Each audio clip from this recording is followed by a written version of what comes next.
twongeye turatomboye bana b'Imana kuba Nyagasani aduha amaganga kuri buri munsi kubera impuhwe ze. Ku izina ry'Imana Data na Mwana na Roho Mutagatifu, amen.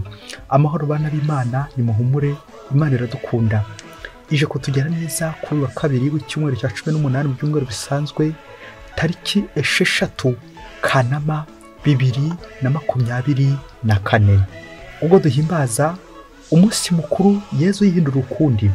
Amasomo ajya kudufasha duhinduke ukundi natwe. Isomo rya mbere ni mu gitabo cya Danieli, umutwe wa 7 umurongo wa 1 kugeza kwa 10, umurongo wa 13 kugeza kwa 14. Nijoro mu gihe nabonekerwaga, nge Danieli uko nakitegereje, mbona intebe z'ubucamanza ziratewe, maze umukambwe aricara. Umwambaro we wereranaga nk'urubura, imisatsi ye yara nk'ubwoya bw'intama. Intebe y'ubwami yari ndimi z'umuriro, inziga zayo ari nk'umuriro ugurumana.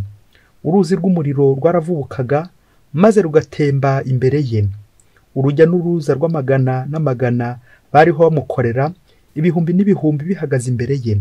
Ubwo urubanza rurashingwa, maze bitawera bumburwa. Nijoro kandi nariho nitegereza ibyo nabonaga, mbona uje mu bicu byo mu kirere umeze nk'umwana w'umuntu. Ubwo yigira hafi ya wa mukambwe, maze ajyanwa imbere ye. Nuko yegurirwa ingoma, icyubahiro n'ubwami. Imiryango yose, amahanga yose n'indimi zose biramuyoboka. Ubwami bwe ni ubwami buhoraho iteka, ntibuzashira, n'ingoma ye ni ingoma itazagira ikitsimbura. Iryo ni ijambo ry'Imana. Zaburi ya 97. Kristo Nyagasani niwe bubengerane bw'ikuzo ry'Imana Data. Uhora n'umwami sinihimbarwe, abaturiye inkombe nibasagwe n'ibyishimo. Igicucu cy'urwije kiramukikije, ubutabera n'ubutarenganya ni kibanza cy'intebe ye.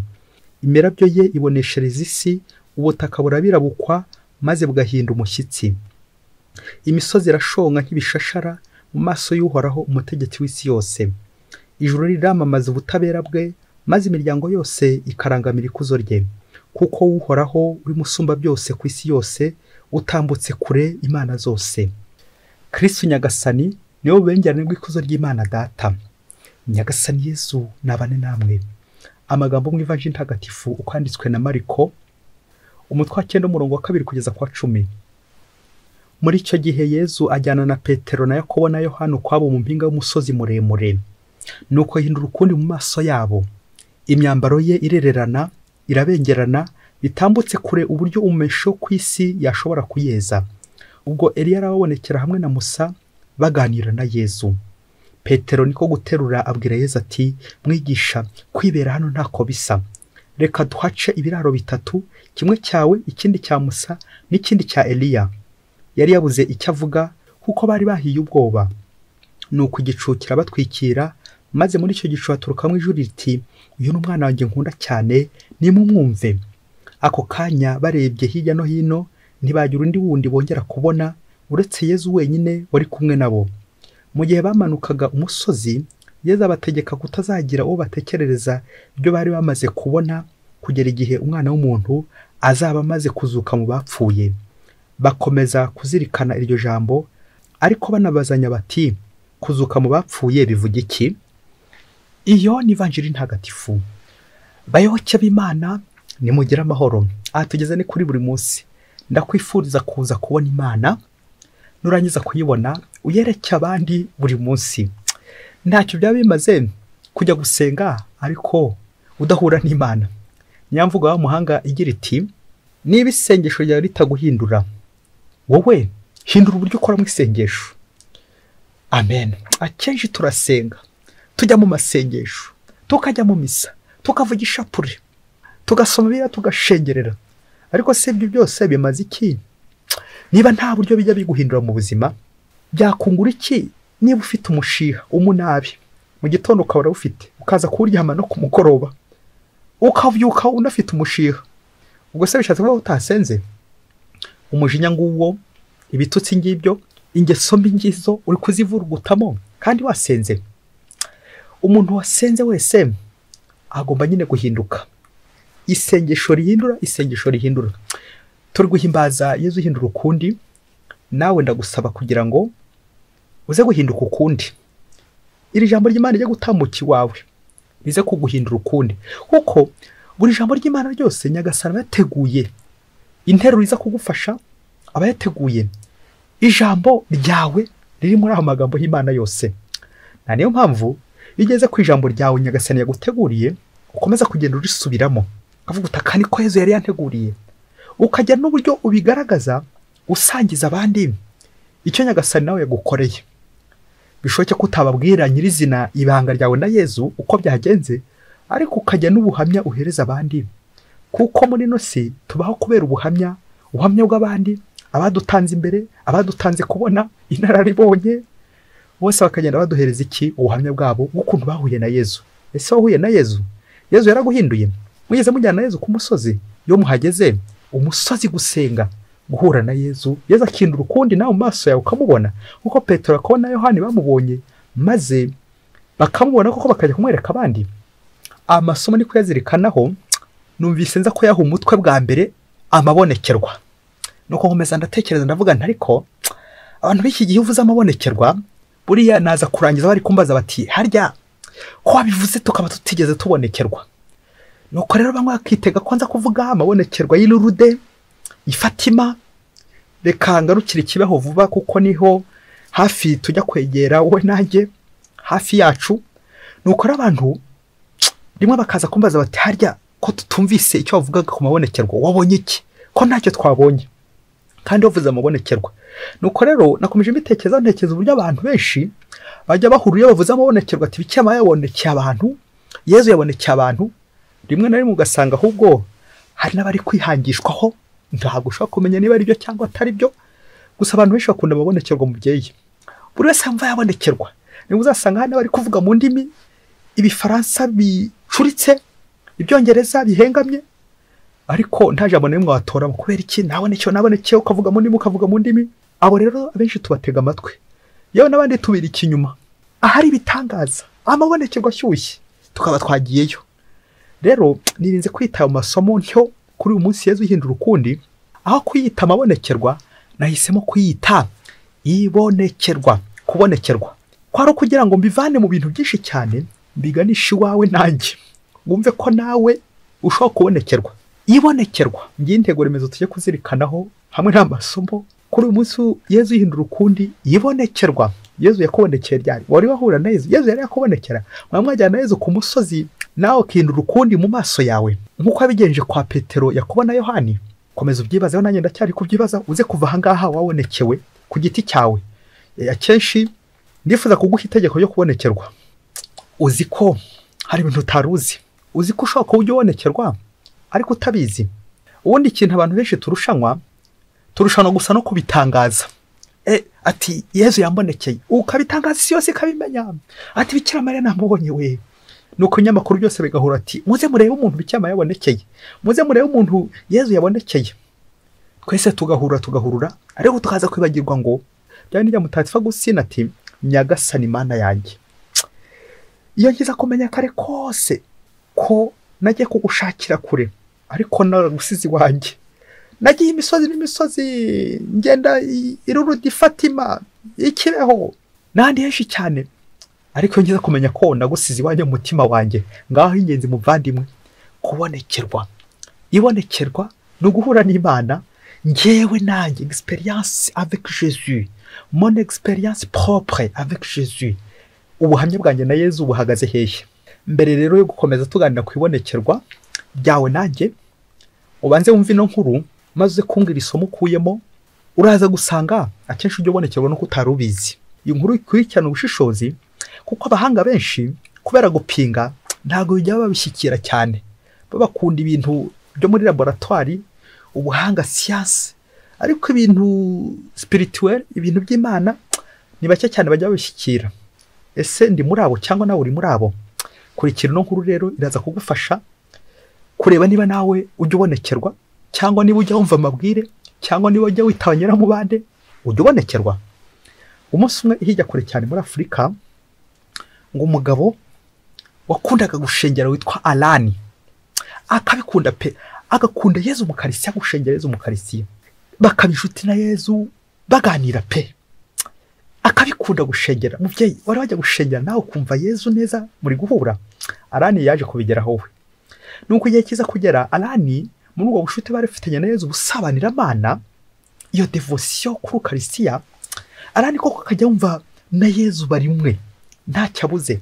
Nuko Arani umunsi umwe aza kubwira Yezu ati, Yezu rero ngiye kukugezaho icyifuzo, ariko ntundakarije kuko hari bamenyeranye.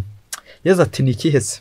Yezu, ndifuza ko naza kubona nanjye live, nakwibona nanjye noneho mbona nkubone ukaza kunsura iwanjye nanjye, kuko nanjye mara igihe nza kugusura ahangaha mu kiliziya muri tabernacle, ariko nanjye usure, uzaza unsura iwanjye nanjye nkwibone noneho nkwereke n'abavandimwe. Nuko Yezu arabimwemera amubwira ati, Arani rwose nzaza rwose. Arani agira amatsiko aramubaza ati, nzakuzimanira iki cyane ukunda? Yezu amubwira n'icyo akunda, ko akunda inyama cyane kurenza ibindi byose, ko akunda inyama. Arani aravuga ati, noneho Yezu noneho ngiye gukwakira. Nuko Yezu igihe kiza kugera, kumvikana Arani umunsi ndetse n'isaha azazira kumusuraho iwe mu rugo. Arani rero aragenda ajya kwitegura, ajya gushaka akamasa mu isoko kugira ngo aze kuzimana Yezu, kubera ko yari yumvise ko Yezu agira gute, Yezu akunda inyama. Nuko aragenda ajya mu isoko, akamasa aragatunganya. Ya saha igeze ngo Yezu yagomba kuza ku isaha ya saa sita. Ya saha igeze aranabura Yezu. Saa saba, saa munani, saa cyenda, saa kumi, hafi nijoro aranabura Yezu. Nuko aranabuze Yezu, dore yateguye ibintu byose yari biteganyije, ariko Yezu we yamubuze. Aranarongera ku munsi wakurikiye ati, Yezu, kuko ejo wambeshye, ejo warambwiye ngo uraza ariko ntiwaza. Nuko Yezu aramubwira ati, Arani. Undi ati, karame. Arani, naraje ariko ntiwanyakiriye.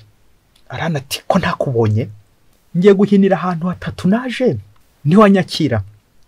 Ahambere naje mu myiteguro, uri kwitegura cya kimasa. Uribuka babantu bagiye kugurira ikimasa?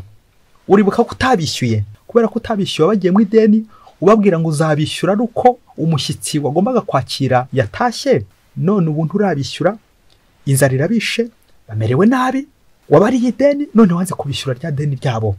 Arani ati, yoko yo Mana, uzi ko ari ibyo koko? Noneho Yezu ntundakarire. Nuko Arani arapfukama ati, mbabarira Yezu, mbanze ijye kubishyura, ndatsinzwe Yezu, ndatsinzwe. Arani rero ngiye gukubwira bwa kabiri, noneho nariyiziye. Saa sita zigeze naraje. Nta baturanyi wabonye se bamaze kumva urukarango n'impumuro y'ibiryo byiza uburyo baje iwawe? Nta bantu se batari basaba bazi wabonye baza? Indara, mayibobo, abashonji bose bariya bumvise urukarango njye warubohereje ngo bampere ku biryo, kuko bamaze igihe batarya ku nyama, bakunda inyama, none narizi ko ubaha kuri za nyama. Ariko urangije wagiye ubahungiye tuti, Yezu ntaraza. None inzara igiye kubica, ntabwo wigeze ubaha ku biryo. Kandi aho ngaho niho nari nkoreje, nibo narinjemo, ni kuri yanjye nza. Arani neza ararira, afatwa n'ikiniga, atangira kurira ati, Yezu koko nibyo, hari nabona kubisa, ahubwo hari nabona arenganyije, hari nabona sohoye, ati muva ahangaha Yezu ataza kubasanga ahangaha mwambaye gutya, mwambaye nabi, mufite umwanda nk'uyu. Yezu mbabarire koko, Yezu mbabarire. Yezu, mbere yuko twongera kuvugana, reka manze njye kwishyura bya deni, n'abantu ndebe ko nakongera kubabona, ubundi ngaruke nkuvugishe, naho ubundi ndasebye rwose, ndatsinzwe. Nuko Yezu aramubwira ati, Arani, uretse nkubwire ha gatatu naje, nabwo ntiwambona, ntiwanyakira. Uribuka nyuma uri kwivovota ati, Yezu yambeshye. Uribuka ku mugoroba nyuma saa 9 uko byagenze? Nta mukobwa waje kugusaba icumbi, ukamubwira uti, Yezu ubwo atashoboye kuza saa 6, uriya ashobora kuza kurara ahangaha, umva ntundarire mu rugo, genda subira iwanyu. Wa mukobwa rero afite inda, yatwaye inda, iwabo ari kumuhongeta ngo yarabasebeje, nari muzanye iwawe kugira ngo umunyakirire, uriya mwana azavukira iwawe. None umukobwa wamwirukanye asubiye iwabo, ubu se inda ubu ntibageze kure bashaka kuyikuramo, bamugira nabi, urongera umufatire hehe? Arani neza ararira bikomeye cyane, ujye taheho umukobwa icumbi ati, Yezu koko ibi nabikoze. Yezu, uramutse witaye noneho ku bibi nagukoreye ko ntakwakiriye, noneho Yezu banza koko nanjye sinabaho. Nuko Arani asaba Yezu ati, wongeye kumpa amahirwe b'abantu ngajya kubashakisha bose, bantashoboye kwakira, abo ntashoboye kwishyura, nkareba niyo nakongera kubabona. Nuko rero birangira Arani afashe nzira, yongeye gusubira nzira, agiye kureba bya bintu byose atatunganyije, kuko yasanze Yezu yaje ntiyamwakira, ahubwo akomeza kwivuvuta ati Yezu ari hehe, Yezu ari hehe. Alani mbega wowe abayoboke b'Imana, Yezu Kristo akuzwe. Nguko kubonekerwa. Nizere ko nawe wumvise uburyo Alani yabonekewe, biza kurangira noneho abonanye na Yezu. Dushobora kugendana na Yezu, tukabana na Yezu, ngasenga, ngasingiza Imana Data, nkajya mu misa, nkabura igitambo cya misa nka padiri, ibintu bigashyuha bigakomera, ariko ntarahura na Yezu. Kandi byaba Alani mbega wowe, buri munsi nakira Yezu, nakira agakiza k'Imana buri munsi. Ariko se Yezu ajya yinjira iwanjye? Yezu ndacyamubona? Cyangwa wasanga Yezu njya mumva gusa mu bitabo bakamusomera nkabyumva ko ari byiza, nkajya gushengera bikaba ari byiza, ariko njye tutarahura. Uyu munsi Yezu yihindura ukundi. Twongere natwe dukubita amaso imbere. Buriya abahanga mu gusesengura ivanjiri Yezu yihindura ukundi bavuga ko Yezu nta buryo ari kwihindura ukundi, kuko ubundi ntabwo ahinduka. Yezu uko ari none niko azahora, n'ejo niko azahoraho, ntabwo Yezu ashobora guhinduka. Aho guhinduka ni njye nawe, niba Petero buriya bahindutse, kuko Yezu we toujours fidèle. Yezu ntabwo ashobora guhindura isaha, Yezu ntabwo ashobora guhindura igihe twahanye, ahubwo we nanjye nitwe duhinduka. Ba Petero nibo bahindutse, batangira kubona nyine ibintu uko batari basanzwe babibona. Naho ubundi Yezu we ahora ari ndahemuka, ntabwo ajya ahinduka. Ariko Yezu we ntajya ahinduka, Yezu we ntajya ahinduka, ahora ari muzima, aho ndahemuka, akomera ku isezerano ye twasezeranye araza. Gusa wowe nanjye ntitujya tumubona. Yezu ajya azi ibihe bitatu nka kurya abwiye Alani. Yezu ashobora kuza uri mu myiteguro, Yezu ashobora kuza igihe mwahanye, ashobora no kuza nyuma wowe wibwiraga ko atakije ariko yaje. Yezu akora mbere yawe, agakora mugakorana, kandi akaza gukorana nyuma yawe. Yezu akomeza gukora, nta na rimwe Yezu ajya asiba kuza. Gusa we nanjye yavugo igira iti Dieu n'est jamais en retard, c'est l'homme qui est impatient. Ngo Imana ntishobora gutinda, ntishobora gukerererwa, ntishobora gusiba. Ahubwo wowe nanjye, twebwe abantu nitwe dutinda, nitwe twanga kwakira Yezu, nitwe tutubahiriza isezerano, nuko tukarangara, bamwe tugakubitana, abandi tukivovota, abandi tukarambirwa, ubundi tukitahira ati Yezu uri he, Yezu uri he. Nawe rero uze kureba igihe cyose umara urambiwe, ni Yezu uhinduka cyangwa niwe ugomba guhinduka? Akenshi tujya gushaka ngo Yezu uhinduke, mwumva ibyifuzo byanjye nabibwira Yezu ati Yezu uhindura ibi ngibi, ariko nkaza kwegera ko ari njye ugomba guhinduka.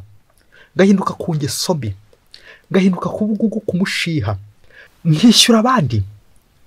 Ndajya gusenga mfite amafaranga, sindishyura abandi, ntegereje ko Yezu ngo igihe azazira, igihe azagarukira ngo nibwo nzishyura abandi.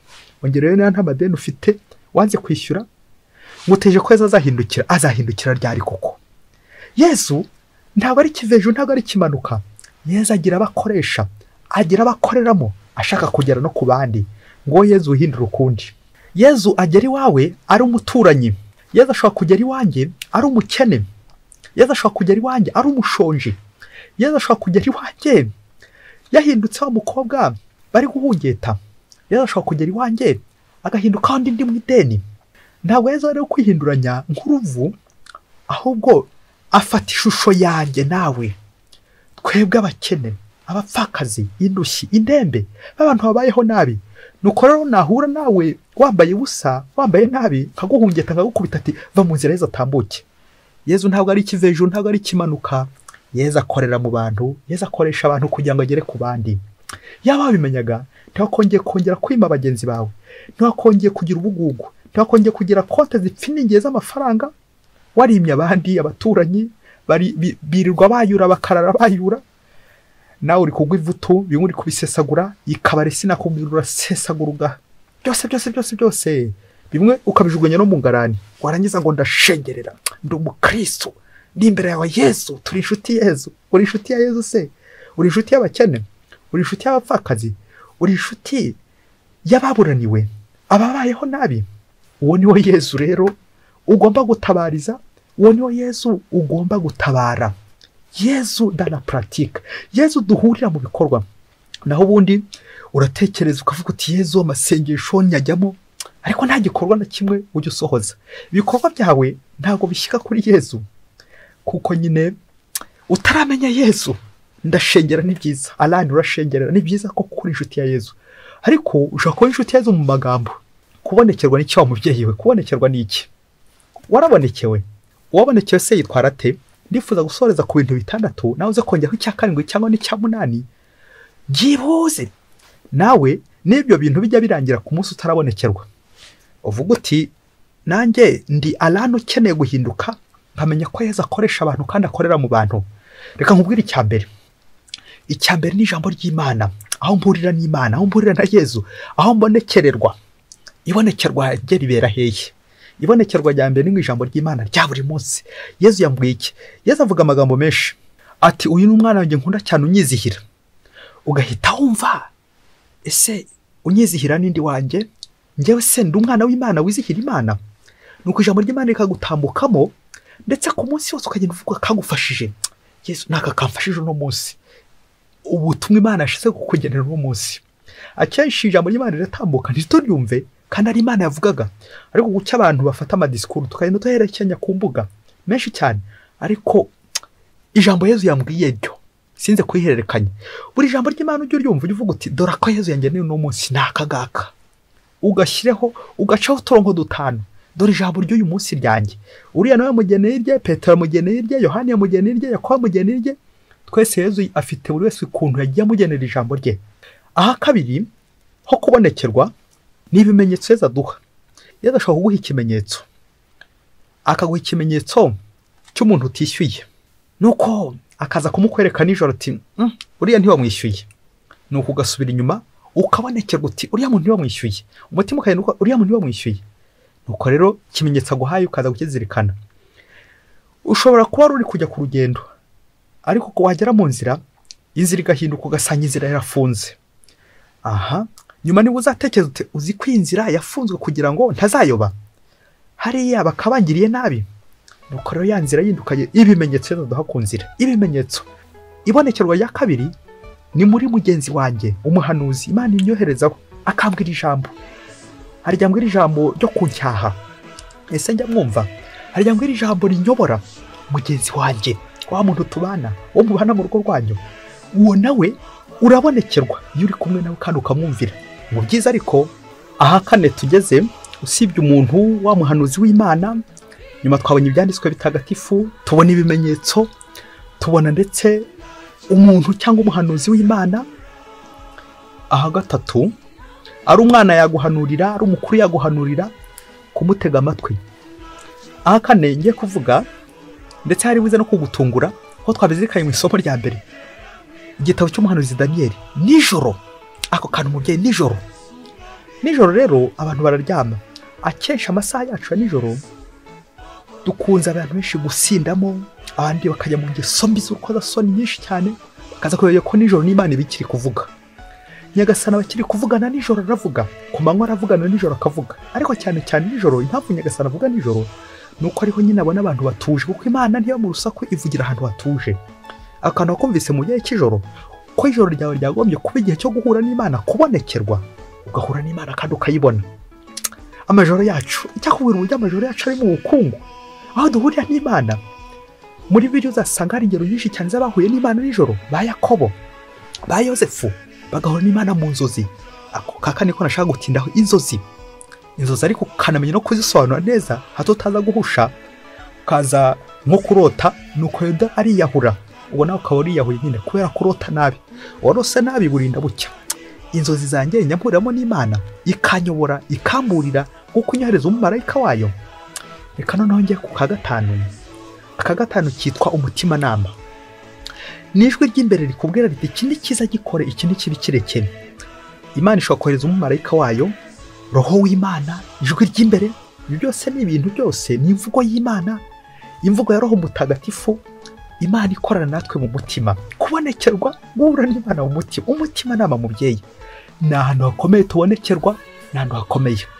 Aha gatandatu ni mu isengesho. Isengesho rya misa, igitambo cya misa. mu isengesho ryose burya turabonekerwa, twongera kunyarukira akanya gato mu ijuru.